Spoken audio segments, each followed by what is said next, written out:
Hello and welcome back to the Couple of Pints podcast. This week's episode is all about the Philippines. As always, we ask for you to subscribe to us on YouTube and Spotify and follow us on TikTok, Instagram and Twitter. Let's get into the episode and have a couple of pints.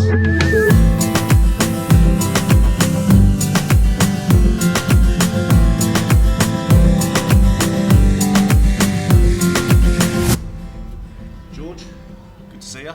Good to see you. Crack open a couple more pint cans. Pint cans. We are once again back at the Treasure Island Resort in Las Vegas, Nevada. So we are absolutely sort of slumming it with American beers and Mexican at the moment. So apologies for not having Red Horse from the Philippines to discuss this week's episode. I'm sure we will be discussing it, but yes, not drinking it this time. No 7% beers this time, but more of that shortly. Philippines obviously was the next stop on our trip following Thailand. So this was like our chill out week after the hectic mental sort of couple of weeks in Thailand, as we heard on the recent episode with Harry and Ryan. That was a bit hectic, a bit mad. Yeah, it was busy. Yeah, so it was nice. So this was always the plan to kind of go to the Philippines. Obviously, it's known for the beaches, plenty insane beaches, and just chilling out, having a week kind of in the sun. Not doing too much in terms of going out tourist kind of attractions and that, but just chilling out for a little bit, and probably a lot of drinking as well, which obviously we'll get on with. But yeah, so it was just kind of chill out week. So we did a week there. We did seven nights in total. So 7 nights.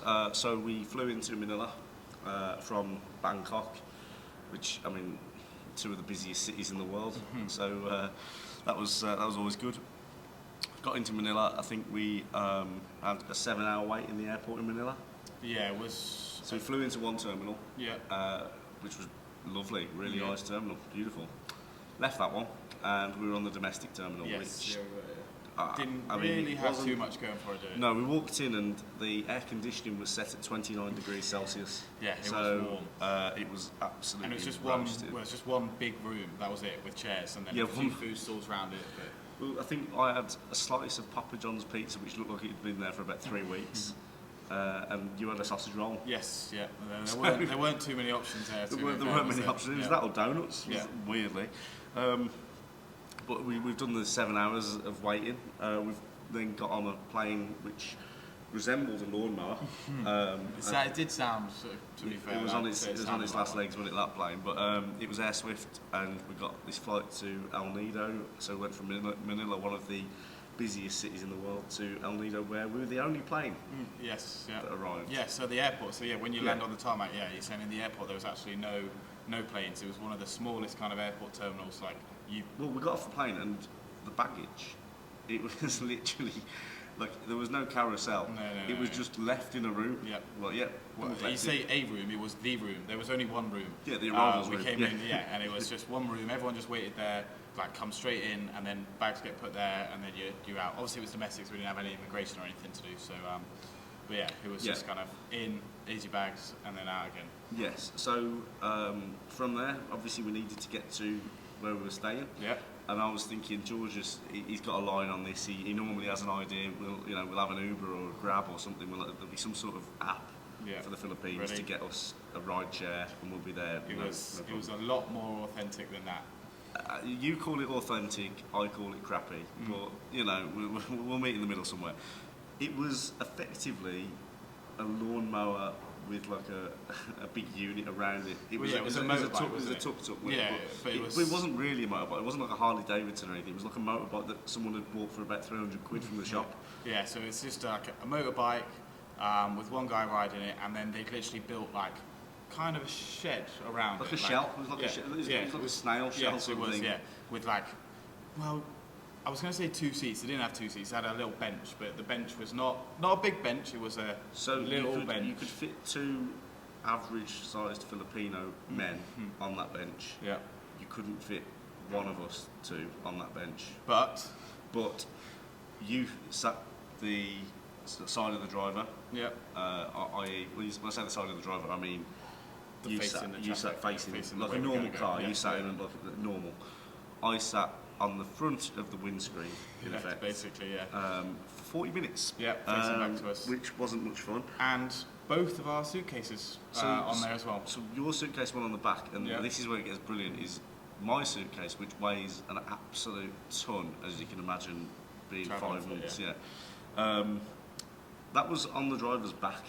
Yeah. So as we were going down a hill, he had all 25 kilograms of my suitcase onto his back, which kind of, I mean, God knows. Well, the best kind of story about it was that's going down the hill, flying like all this weight, pushing us downhill, flying down.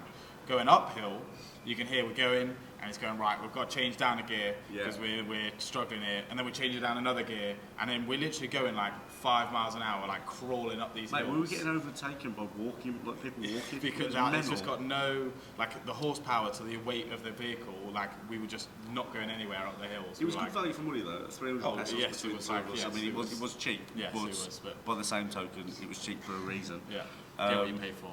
Yeah, and that was, so we finally get to the middle of El Nido where we were staying, but what we found out, so I just thought that taxi thing from the airport, the tuk-tuk thing, was just going to be like for the airport, some chances.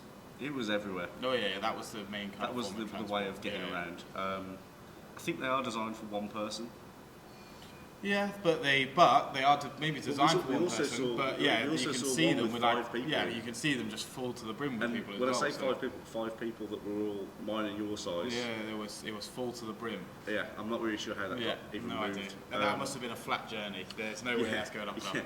But the one thing that struck me was when we, I can't remember whether it was we were driving from the airport or whether we were going elsewhere, and the guy was cutting corners. He was going the wrong side, cutting corners, trying to take the racing line. Knowing that he full well that he needed some hill. velocity to get him up the hill. So, yeah, that was an experience to say the least. We got to the hostel in El Nido. This was one of the few hostels that I'd actually done some research on and said to you, we didn't go to a friend's hostel in El Nido.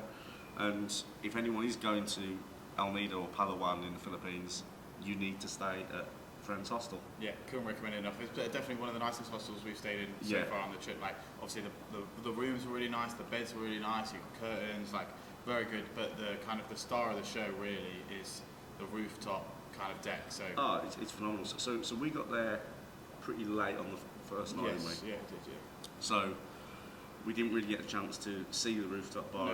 We were sort of like just chilled out. But the second day we went up there for like 4 o'clock, didn't we? Yeah. And it's after as the boat trip's coming back, and that was mad. It was incredibly cool. It was like just this big pool on the rooftop. Obviously, they've got a couple bars up there, things you could like activities and stuff on there. But then just this massive like pool with literally you look out and you've got the view of like the rocks in the distance, like the big massive like hill mountain things in the distance. You've got the view of the sea with all the boats coming in, and then the sunset over that side as well. Like it was just like an incredible view. That's when you go like, this is what we came in for. Like this, we're in the Philippines. This is like just an amazing kind of view. When it comes to like natural beauty, that was and is one of the best settings. You've got the hills to the left. Yeah. The sort of harbour and the sunset in the distance to the right. Yeah, it was. It doesn't get much better than that. With the fact that you're chilling in a pool on a rooftop with loads of other like travellers that are from all around the world, meeting loads of different people. Like it was very. That was where that guy was like, "Oh, no one here's from Birmingham." And he was sat behind me. And was like, "No one here's from Birmingham. Birmingham's the shithole." Yeah, I was like, remember. Really? Hadn't had enough beers at that point to go. Oh, hang on, mate. What are you saying about Birmingham? The best of it was literally like it was right behind you. A yard behind me, and how he hadn't heard me talk. Like I'd been behind him for like a good 10-15 minutes. Yeah. But I was interested. Like you say, we met some good guys actually. Yeah, we did. People. Yeah. So we were actually talking to a couple of people there, and we mentioned the podcast, and it turned out that they'd seen some of the Qatar interviews. Yeah, which is quite mad. That was the moment where, because I didn't have my phone on me. Yeah. There was no signal anyway if you did have a phone, and that was the moment where I was like, the power of the internet and the power of TikTok is mad. Yeah, it's crazy. We're just literally in a pool and these guys have seen us. Yeah. But that was just like the vibe. You had to sort of get to know people. Like a proper hostel experience. That's like, I really enjoyed it. Like we met so many people in this kind of leg of the trip. Yeah, and it was, like I say, it was a lot of fun. The sort of randomness of drinks being brought out to us as well whilst we were sat there. Oh, yeah, in the shots pool. and everything, yeah. Oh. No idea what were in the shots, but yeah, there were plenty of shots being brought out, and so music was on, and people were chilling. It was good. It was genuinely what we went to that area for. Yeah. Although it did get a little bit more competitive and serious. Yeah. So it wasn't all just chilled out vibes and doing nothing all day. There was a tournament to prepare for, and some would say it was the biggest tournament that was going on in Almeida that night. Well, it sounded like it for some people. So it was the beer pong tournament at Friends Hostel on the Tuesday night. Yeah, or Monday. The second night we were there. Monday, I don't know what day of the week. I think it was the Monday night, and it was the beer pong tournament, and we signed up. Yeah, teams of two. And there's probably about 20 teams. It was a big. It was a big tournament. Yeah, there was a lot. Like everyone there was kind of signed up, ready to go. Yeah, everyone wanted to win. That I think you just wore a t-shirt. Yeah, that was it. It wasn't even a bar tab, nothing like that. It was a t-shirt. By the way, we didn't know that. No, we didn't. We just signed up for it. Yeah, it'd be good. So we breezed through the first 3 or 4 rounds. Yeah, we actually did very well. We were there was a part of it where we were just on a street. There was one team that we absolutely demolished. Like we were like 3-4 goes in a row, or we're all in. So not to like blow our own trumpets a bit. No, but if anyone wants to challenge us at beer pong, do it at your own risk. We got all the way to the semi-finals. Semi-finals, an Irish girl and an Australian fella. Yes, it was. And in that one, we were up. We were like they had 5 cups left. Yeah, we had 2. Yeah, and then we didn't get rid of them. Couldn't get those 2 down. Yeah.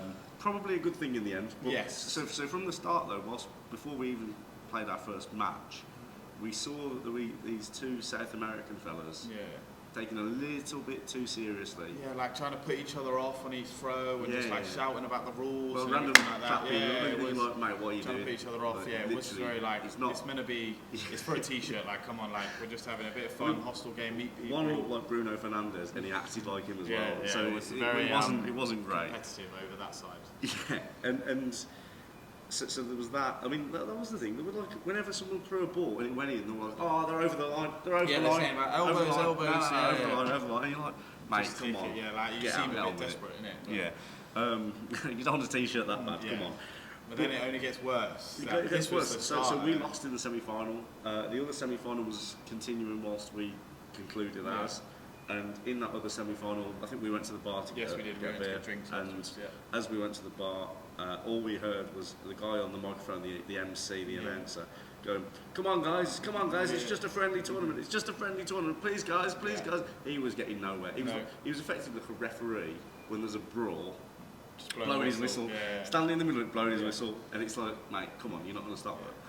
And it just gone off. Yes, it had, turned round and was going off. There was a Uruguayan flag appeared. Yeah, it was, And he just went off. Yeah. And it was like, is this beer pong? Yes. Is this just turned into MMA, UFC?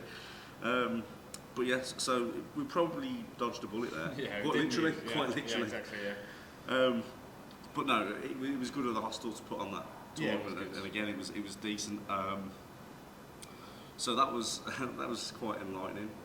From that, obviously, we mentioned the boat trips and the fact that they concluded at the rooftop bar.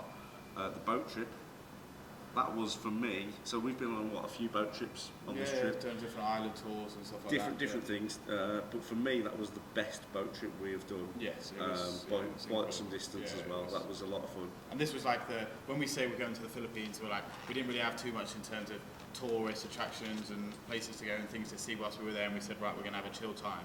The one thing on the list was this boat trip. Like, it's well renowned for, like, you've got to do a boat trip while you're in the Philippines, because some of the islands that are just off kind of El Nido are like incredible. You've got to go visit them, see them, the beaches, the water, everything like that. So we're like, all right, we'll do that. Like, we'll signed up for the day trip with the hostel, and it was incredible, kind of the views and the things that we saw on the trip was. Yes, so I think that the trip was 5 islands, and effectively the first island was like 10 minutes from the shore.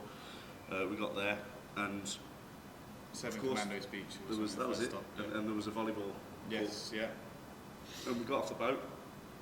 We played volleyball for 40 minutes. Got back on the boat. That was cool. I really enjoyed that, playing volleyball. We had a team of me, you, a Dutch guy, an English guy, and a couple of Filipino fellas, which was good, and we absolutely blitzed them. We blitzed the others. That was the best of it. So I kept using the phrase, "Now we're cooking, now we're cooking," and the Norwegian fella on the other team, we saw him in a bar later that night. He came up to me when he went, "Now we're cooking, now we're cooking." I was like, yeah, how you doing? It's one way to meet people. Just come up with a silly catchphrase.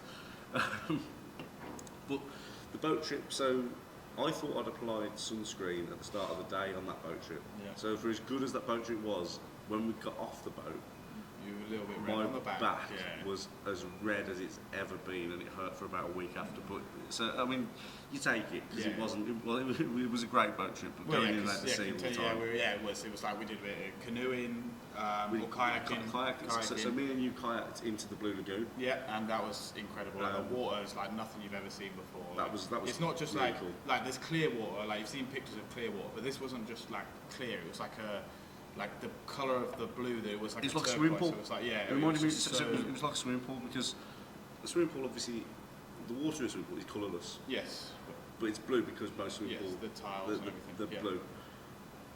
That was blue because it was naturally blue water, and it was like, what on earth is this? And as we were kayaking, I remember thinking to myself, why are we doing this? Like, it's 35-degree heat.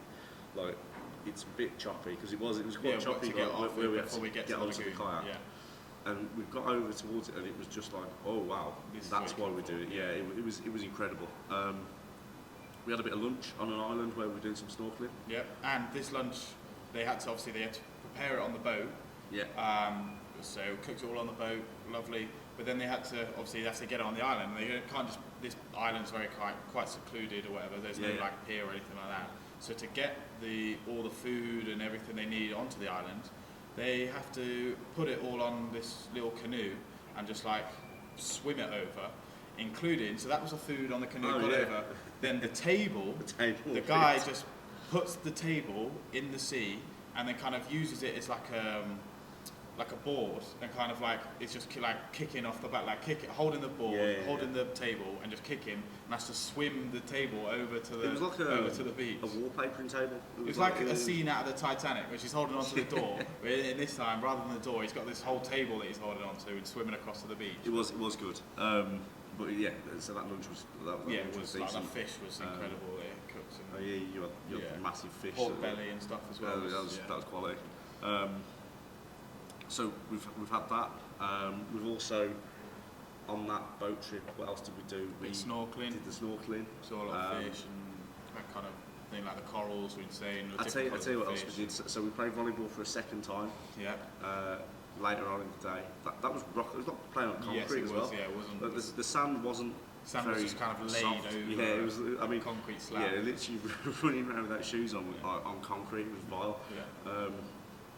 But we won that as well. Oh, it was a good performance that day. I think we were 2 for 2.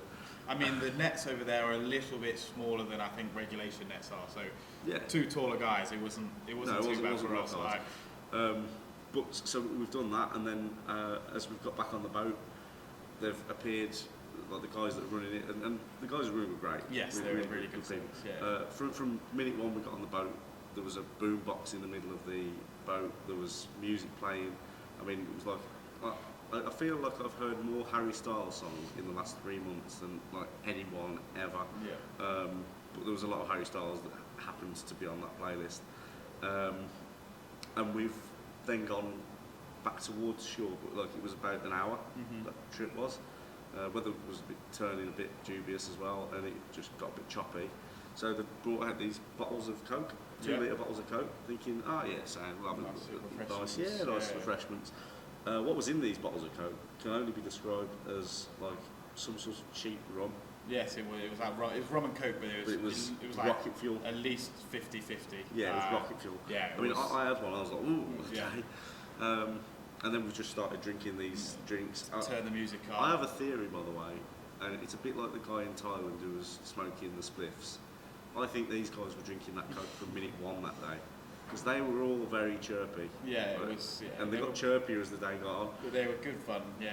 They were good fun. In fact, when you were snorkeling to the cave I didn't go to the cave because I was like, that just sounds rubbish, and it was by all accounts. Well, it was cool to. It wasn't worth the aggro to get in. Like, it was swimming to the cave is fine, but it's not just a big open thing. It was like we have to swim, like you have to dive under and swim under the rocks to get in, and you're doing all that, and then you get in there and went, okay, it wasn't quite exactly what we imagined, but it was cool to do. But but. So you've gone to the cave, but as you've gone to the cave, they've tried to drop the anchor on the boat, and they've realised that the other boat in front of them was wedged in, so they had to let him out, so they had to turn the boat, and they haven't looked as they've turned the boat, and I was on it at this point.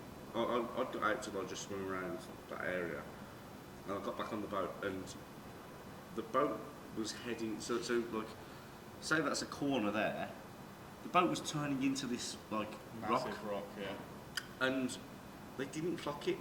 And I was like, you would surely look straight ahead if you were a skipper of a boat and you're turning it. But he's turned it, and it's literally about to go into it. They've all shouted, nah, nah, nah. And out of nowhere, 3 of them appear, and I promise you, they were literally using their foot. Push against the wall. Push, yeah, and they were pushing the boat back onto itself to try and get it to turn the other way. And I was like, at that point, I was like, something's not right here. Maybe they are absolutely like steaming. They're all drunk. They've got, because it wasn't a normal mistake. Yeah. But it was good. I mean, nevertheless, obviously they've done it before because they knew how to get out of that situation. But as we've gone back towards shore, everyone having a good time drinking. Now they must have got through 6 or 7 litres of this drink, and the music got louder. Yep. Everyone was having a dance. Stand up, yeah. The guy who was driving the boat, there's no way on this planet that he could have seen where he was going. Not a chance. Yeah, we're in the middle of ocean. What are you going to crash into? Yes. But it was cool. I mean, like, I think there is definitely a video that I got of the 2 guys either end that are running the boat, like doing a little singing contest. Yeah. One was singing into the snorkel, one was singing into the rope. Yeah, it was pretty funny. And it was good. Everyone was doing like, I mean, it was all like school disco music. It was like YMCA. At the end, it was. Yeah, It was like the end of the night. Dancing kind of, Queen. Yeah, I was like, Jesus Christ. But obviously we'd 100% recommend the Yes, so if El you're, Nido in if itself. you're ever in El Nido and you want to do a boat trip, Hacky Life. Well, it's Happy Life is what they call it, but They it's call it spelled Happy with Life, but the it's 2 spelled P's is like Qs. look like Q's. No, but that's the website. Q, 2 Qs. well, so yes, it's Happy Life. Yeah, but but 100% recommend them. yes, so recommend them guys and Friends Hostel as well. Really, really good. Yeah, it was. El Nido in general. The beaches were sensational there. We had a walk one day to go and catch the sunset. And we thought, we'll go to see where the zip line is, maybe get on the zip line today. Closes at 5, great. Sunset's 6:30, brilliant. We go to the beach and we see the beach, and it was probably the cloudiest day in Filipino history that day. Yeah, it was The the sky- perfect setting for it looked like something out sunset. of Jurassic Park. Didn't Yeah, it? it did. Yeah, it did. The perfect setting for a sunset. All the palm trees and the beach and the rocks and everything looks insane. And as we're waiting, we're going, it's getting quite cloudy. I'm not sure what this is going to look like now. Yeah. As it turned out, yes, it was very cloudy. You couldn't really see the sun go down. But then after the sunset, it when was the amazing. sky just turned like The an sky orangey went red. golden, And it was like literally people talk about the golden hour. In the Philippines, you literally get a golden hour. Yeah. It's as soon as the sun sets, you get that amazing glint from the sky, and it was some of the most incredible scenery. If you just sit there and take in what's around you, that is the best sunset I've ever seen. It was for that. very cool. We mentioned it just the zip line, Yeah, very El good Nido fun. zip line. So between El Nido town and an island, basically, I don't know what the island's called. There's 1.6 kilometres, which is a mile of zip wire. 0.8 one way, 0.8 the other. If you go one way, which is an option, you have to swim back. Well, see, it's a walk back, but she out. said when we signed up, she said just to let you know, the tide is high today. Yeah. So if you do only do the one way, you won't be able to get back without getting wet from the other island. We were like, luckily we were signing up for the 2-way anyway. But if we weren't, that's a great sales tactic to get you to do the 2-way. The best thing for me was when I was reading like the waiver, because obviously you've got to sign a waiver for them sorts of things. It was like 90 kilograms maximum, and I turned to you, I was like, what do you weigh? And you were like, more than that. Slightly more than that. And I was like, well, I'm well above that. Just sign it. Yeah, it'd be fine. Mate. But what it turns out is, way more than that, go faster. You were absolutely shot ahead of me on that zip line. So for me, that start bit, I mean, we've filmed it all. So hopefully we'll sort of put some of the footage out for this. Yeah. Maybe we'll put both of ours on Instagram. And as I've gone, I've seen you, and I'm like, I'm going a lot quicker than him. Yeah. And I remember him saying to me, he was like, oh, as you get about 50 metres from the island, you'll stop. Yeah, and then someone will come collect you. Yeah, so someone will come out, they'll collect you, and they'll take you back. Yeah. And I thought, oh, right, wicked. So I was like fully expecting to stop at some point. I think that line could have gone on for another mile, and I wouldn't have stopped. You just kept going, slammed into the end. It was literally a crash landing. Yeah. To the point where I got about 50 metres out, and I braced for impact, knowing full well, hang on, I'm getting closer. Yeah. That podium is getting closer here, and I was just trying to think, don't break your leg, don't break your leg. Legs are up in the air and everything. And then we've done the one back, and all I could think when I was actually on it was like something from James Bond. Yeah, it was like flying over the water. Yeah, it was like you're the bad guy in James Bond, and you need to escape. Yeah. Right, we've got an escape plan. We're going down there, or like I imagine if you on the production side of filming James Bond, you film from that angle. But that was cool. That was well worth 15 quid. Yeah, it was very good. Apart from again the other way, I almost smashed. I almost crashed into you. Yes, because he was shouting. He was going like, I can't remember what he was shouting. Put your legs up or something. Yeah, it was, and then they came just smashing in.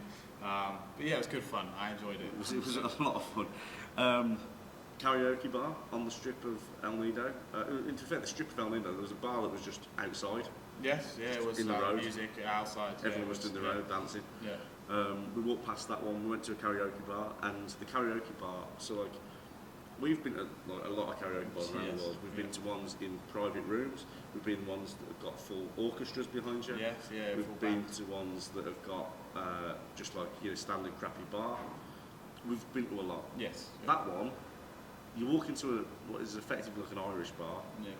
Drinks for cheap, and there's a guy in the corner with an iPhone screencasted. It was. We're putting again just like YouTubing them.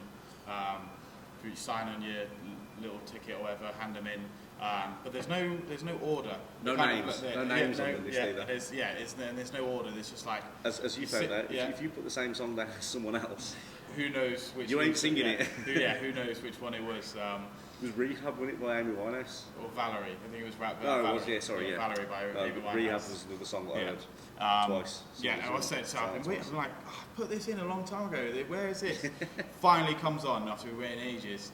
Two people have gone up, grabbed the mic, two Irish girls gone, grabbed the mic and said, oh, this was a song we put on. I was like, oh, fine. There we go, I'll let you have it. There's no chance I'll be better than you anyway, so I'll chill out here. I wasn't... As it was, you probably would have been. Yeah, to be fair. And they were the ones holding the mic miles away. You couldn't hear anything either, no, you couldn't, no. And it wasn't a case of, I was like, if I was good, I'd go up there, grab the mic and show them how it's done. But I was like, I don't have that kind of...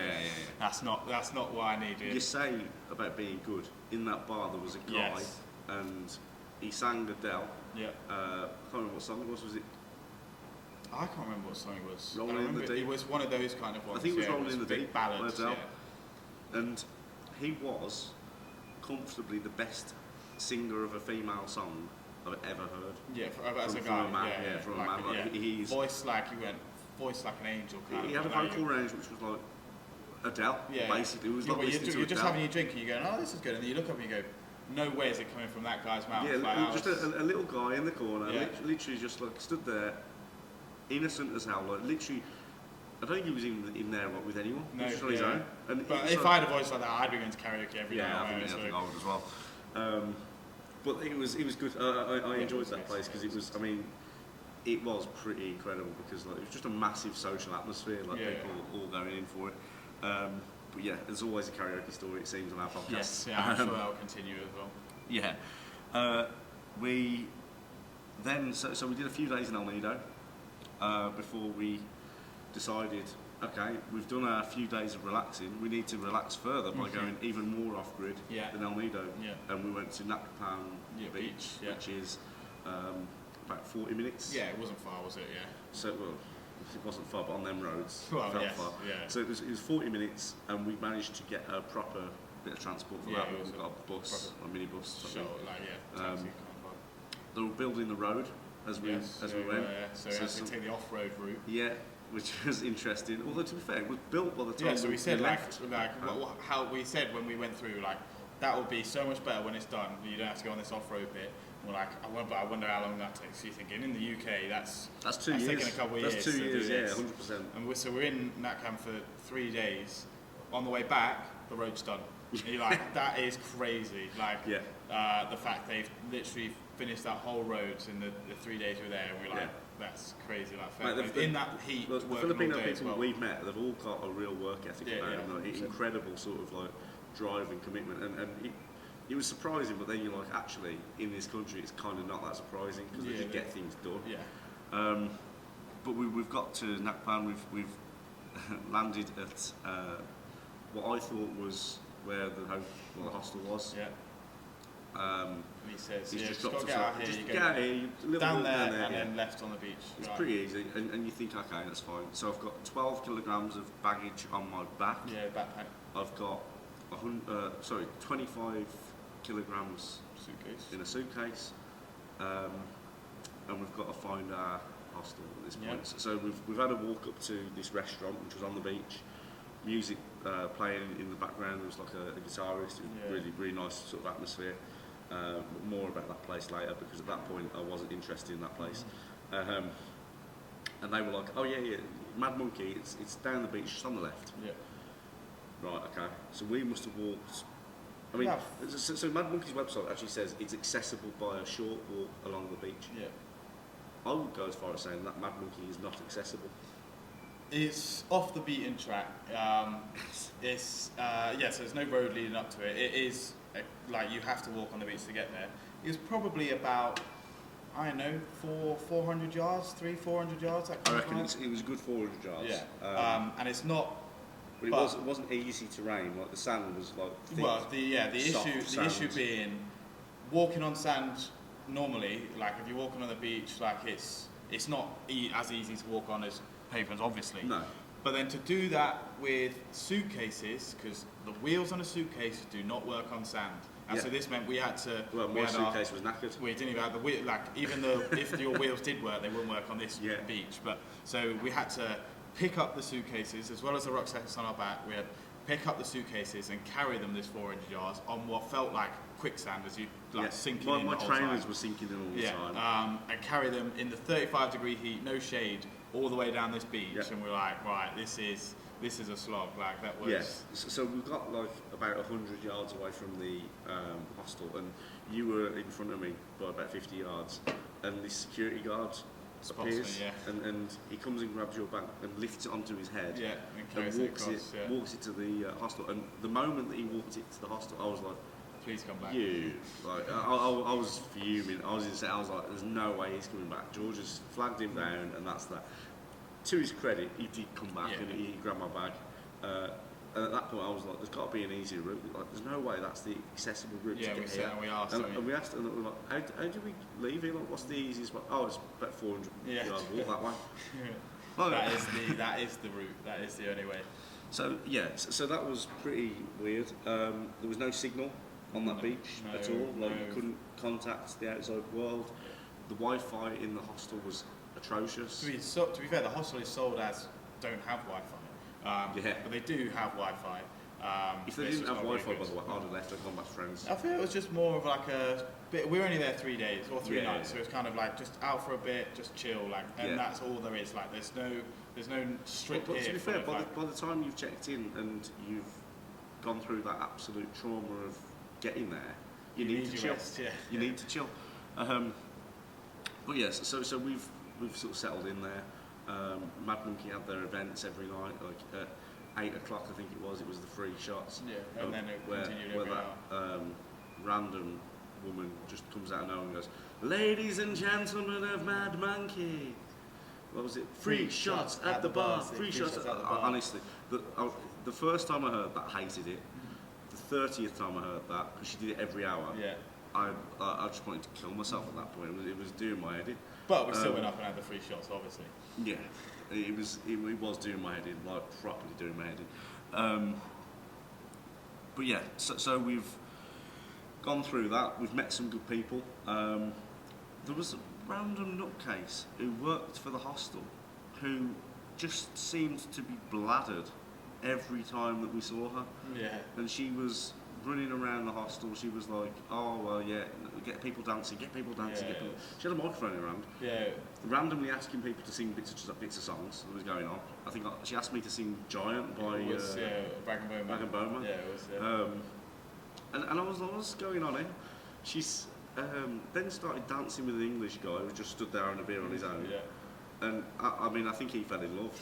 He did. And like, before you know it, them two, and I was like, she working out. Like, it was genuinely like not for broadcast. Yeah, it was funny though. Like, the thing is, if you're there, there's no, as we said, there's no bars and stuff to go to. This is you're in place, you're in Mad Monkey now. You're in the hostel. The hostel has a bar, and everyone in the hostel drinks at that bar, dance floor, everything on the beach. Like, it's just like good vibes up for meeting people and just chilling out and not really having to go anywhere or cheap drinks. The thing is, like, some of the people that were there were like absolute, just like.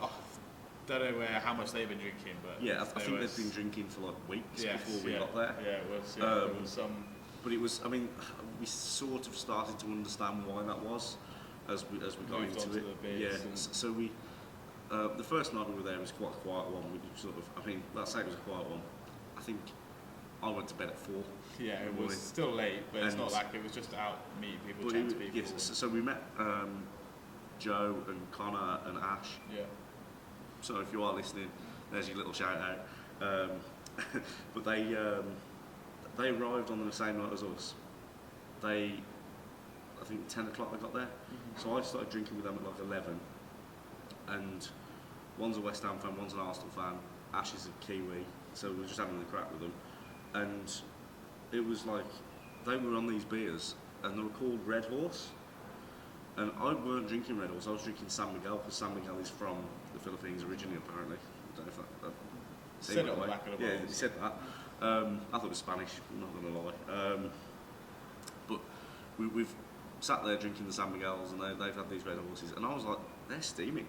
Like, quickly as well. These have hit quickly. And I worked out 7% beer. Yeah.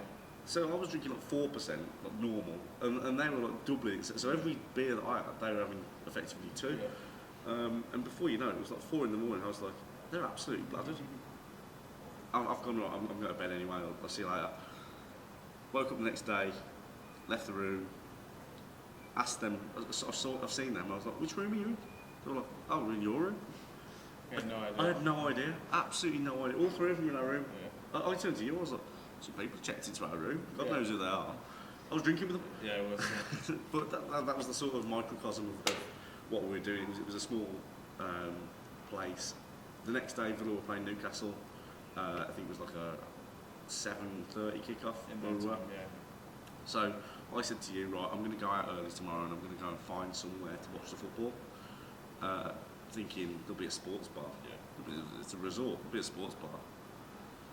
There was no bars with any TVs anywhere in the resort. They didn't, yeah. I've sat there drinking a coconut, trying to Google, and I was in this restaurant, which had the best Wi-Fi in the area, and I was like, I'm getting nowhere here. Like, I considered, do I go back to El Nido? Do I come back here from El Nido at like 10 o'clock tonight? Yeah. No, because you'll be in a tuk-tuk. Yeah. It'll cost you a fortune. Yeah. So before you know it, we're like in this position of, right, okay, Villa are playing late, I'm going to have to watch it on my phone.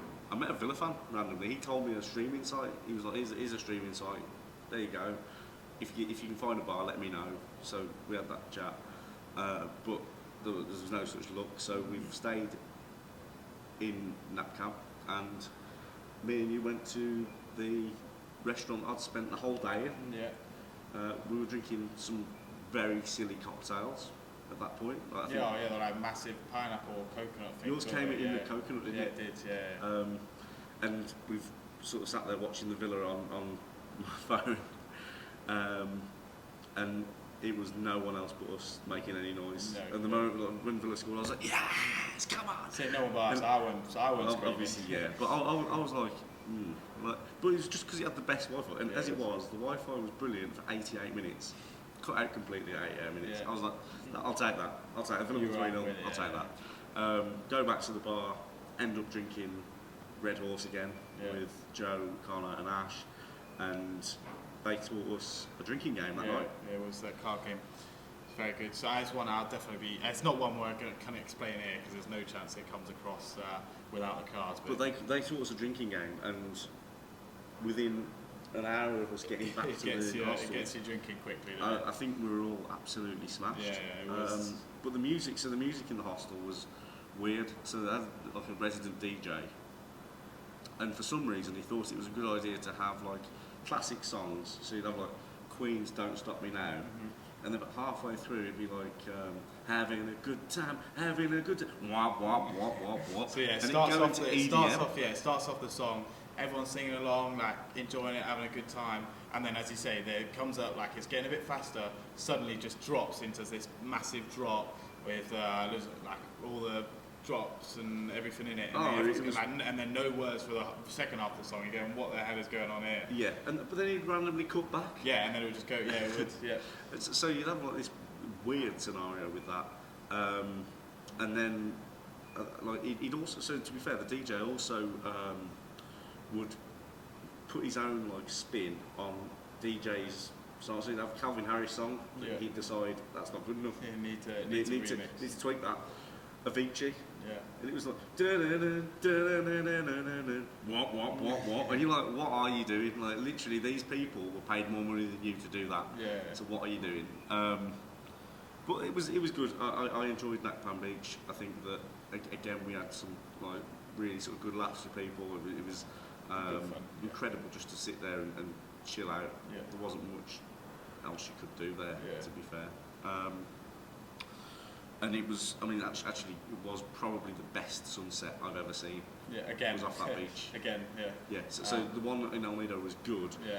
but Nakpan was the one that, like, if someone said, where's the best place you've ever been for, like, just pure scenery, like, a good vibe, like, that sunset was amazing. It was incredible. Me and you went in the sea, didn't we? Yeah, we did, yeah. And it was the clearest sea I've ever seen. Yeah, it was nice, it was chill, warm, clear, like it was just everything you could need really in it. Well, I mean, we were like swimming, and it was like there was nothing in it. Like there was one fish. Yeah, it was, and that just seemed to just be following that us one, around. That one fish seemed to be playing fish tennis between me and you. Yeah, it was, I think it finished 6-4 to me on sets. Sorry, games. It was ridiculous. And then, like I say, we've sort of completed our time in the Philippines by that point, and we had to organise our travel from there to the airport, and from the airport in El Nido over to Australia. Yeah. We booked a taxi. Yes. Yeah. Booked it for 1 p.m. Yes. A van turns up at 1 p.m. to drop some tourists off. He thinks that he's got an hour's kip. Yeah, he says 2 p.m. Yes, 2 p.m. I said no, it's 1 p.m. He said no, I think you booked 2 p.m. I said here's my receipt. It says 1 p.m. on it. He says okay, no worries. So goes off, have his drink or whatever, comes back. Says, he was fuming by the way at that point. Yeah, he was fuming. You can tell that he wasn't there. He'd been stitched up there when someone told him the next one was at 2. But yeah, we got to the airport and then flew from El Nido back to Manila. So at the airport at El Nido, it was like 2 counters of like what you can buy. Yes, again, yeah. We had a cheese toasty. Yeah, it was a very good cheese toasty. A very good cheese toasty. I'd recommend the cheese toasties at El Nido Airport. And that was it. Like, there was nothing else. You get into the airport, and before you check in, you go through security. Yeah. It was weird. Yeah, it was. Yeah, you put your suitcase onto the X-ray scanner. Yeah. And then you walk through yourself, and I was like, this is like nothing I've ever seen before. Gone to the check-in desk, paid for the overweight bags, obviously. We've got into the terminal, and it's just like one room. Yeah, again, yeah. It wasn't a departure area, it was a departure room. Yeah. We saw 2 planes come in that weren't as. They left. There was no planes on the runway at that point, or on the tarmac at all. Our plane comes in, again, literally parks up, people get off, we walk out, get on. And so we look at when we checked in, look at our tickets, and it says row number 1. We think, oh, very nice. So Row like, one, what have we done bit here? of leg room, bit of Yeah, leg what room. have we done here? And they were like, yeah, you're okay with sitting by the exit? We're like, yeah, love it, perfect for us. We love that. We get on the plane, you board from the back, so you get on, we walk all the way down the plane, and then we're seeing, and we get to row 2, and we're going, that looks like the front row. But you see, and then you look again, and you go, oh no, row number 1 is facing the other way. So you've got the whole plane is facing forwards, like as you would on any normal plane, and then there is just 2 seats on the, like, two the back thrones, of the, two thrones it's at like the front, on the right? back of the driver's kind of where the door is, where the cockpit is. Yeah. We are our backs against that, and we're facing the whole plane. And going, this is a new experience of the plane. I felt like cabin crew. I'll be honest. Yeah, it it's like cabin crew where they sit the other way. So it relatively didn't feel very different, other than the takeoff. Takeoff and where it's landing. normally like when you take off, you're like leaning back as it's pulling up. Here we're like. I was about to hook the bloke in front of me. I was like, come here, pal. We were like leaning all the way forward. This is just a very different experience. It was odd. I mean, the only thing I can think is, it's like when people say they've been on private jets and they say, oh yeah, you sit the wrong way. That's the only thing that I could like compare it to. I've not been on a private jet, but I can imagine that it's exactly that. But we've got into Manila Airport, one of the most tight on security airports I've ever been to. We had our bags fully like, opened. Oh yes, checked, they open it. Yeah, I remember and now. they put like 15 stickers on the outside of it. And then we've checked in, and my bag again, overweight. They're not built for convenience. In the airport, you can't just pay at the check-in so I desk, couldn't just go, okay, what's the difference? Let's pay it. Here's a credit card. She put my bag through, but she said, oh, I can't give you your boarding pass. You're going to have to go to the like overweight baggage desk to go and pay the cashier. And I found this cashier, and like, I say I found it. She pointed at it, it's the 3rd escalator on the left, and then you take a right. There were 15, 20 escalators. I was like, I have absolutely no idea what she's on about. Got to the cashier, found it eventually. Get my boarding pass was a receipt. Yes, it was. It was literally a receipt with how much I'd paid for the bag. And then just on the bottom of it was a little thing that said, flight from Manila to Sydney. Your seat, and your seat. And I was like, what on earth? No one's accepting this. As it was, they did. So we've got through security, thinking we'll get through security, have a bit of food, night flight, that'll be perfect. 4 hours before we flew, I think we were. It was a long time before. So we got through security, and we found one food outlet that looked any good. Yeah, so I'm looking on the website and going like, there's a lot of food. It said, like I said, like all the food in the airport. It says there's a Wendy's, there's a Mackey's, there's loads of restaurant, Burger King, loads of your normal kind of airport foods. We're going, oh, this is all right. Like we'll just find one of them. We walked all the way up the terminal, all the way back, and we've gone. There's literally one restaurant. Kenny Rogers Grill. Kenny Rogers grill with fried chicken. And I ain't a gambler. So I weren't taking that. So we've gone like they've kind of mugged it and so we've walked around and we've gone no, and there's a big glass screen. We can see McDonald's, Wendy's, and they're all there, but they're all the pre-side of security. So you have to go to them before you get through security. Like nowhere else I've ever seen in any airport before. And now we're gone, well, we can't go back through security, so we're stuck on this side. So we were thinking at this point, we were genuinely thinking, we got in the queue for the Kenny Rogers Grill. And now we're looking at it and going, we're looking at the burgers and we think there's something inside too strong there. He's loving these song records. It's not happening. He only gets his fish from the island stream. But we... Lucky so, I came with, come on now, I'm like, come on Nick, let's go. You were proper sort of like, at that point, if ever there was an airport lounge salesman, George became it, and he was properly bigging up, we need to go to an airport lounge, we have to pay for a lounge, it's going to be just as much as we'll pay for food anyway, and let's just go there, it'd be nice. So I relented eventually. Well, I gave you a bit of a discount, because obviously I get because you're the salesman. Yeah, there we go. So I knocked it off for you, you got there eventually, but so I used my lounge access or whatever, and we went in the lounge, and the food in there, to be fair, was top notch. Was really good. And obviously had a few drinks and just chilled out for a bit, charged up the phones and that. I was playing Football Manager for like 3 hours. It was incredible. I was watching, it was watching good. planes take off and playing Football Manager. It was like, life doesn't get much better than this. Yeah, it was, hopefully I've converted you. Now I'll do a few more. I would like to use airport lounges for no fee at all. That would be beautiful. But until then, I don't think that's going to happen. So if anyone runs airport lounges and they want to sponsor the pod, give me a shout. You know where to get in touch. Especially while we've still got a bit of time left on this trip. Overall, Philippines, would you go back? Oh, yeah, 100%. I loved it. Like, it was really, and we only literally did El Nido and Natcon. That was. I tell you what I wouldn't do though. I wouldn't fly Cebu Pacific again. Oh, we flew out of the Philippines with the Filipino Oz, Airlines, Cebu Pacific, and it was like Ryanair, wasn't it? Yeah, it was, but for 10 hours or however long it was. It was a long haul kind of thing. But definitely go to the Philippines again. Loved it. Like, as you say, like the scenery, the sights, just how amazing the beaches were, and the people, amazing people really, as well. really helpful. Definitely really enjoyed it. 100% go again. Yeah, it was good, and I think that, like I said, there's a lot of exploring to be done. But if you are ever in that Southeast Asia region and you get the chance to go to the Philippines, couldn't recommend it enough. Go to El Nido. If you get the chance, go and see Blue Lagoon. In fact, when we landed in Sydney, I saw an advert for Visit the Philippines, and the two things that they had on it were the zip line across El Nido and Blue Lagoon, which was mental. Makes you think, maybe George does do his research about the things he should do. No, not at all. It was a total coincidence, and I want a refund.